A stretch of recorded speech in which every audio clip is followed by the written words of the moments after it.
What if it's not your fault?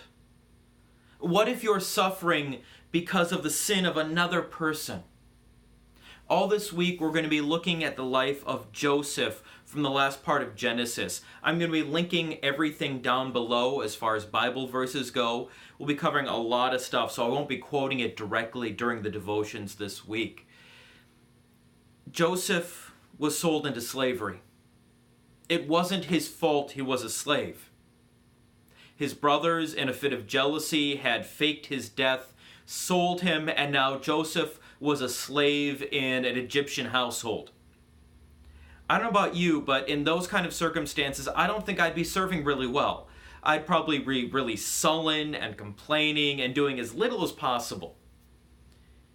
But that's not what Joseph did. He served.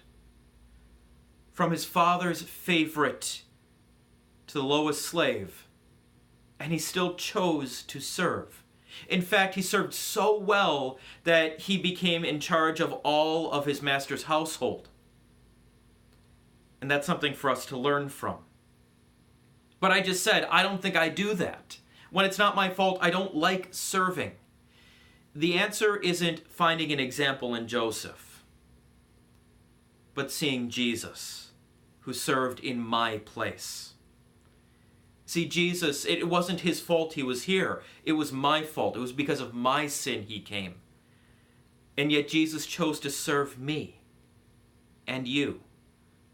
And because Jesus died for you, you have been given his record. You have the record of serving even when it's not your fault. And so because of that, now act like Joseph.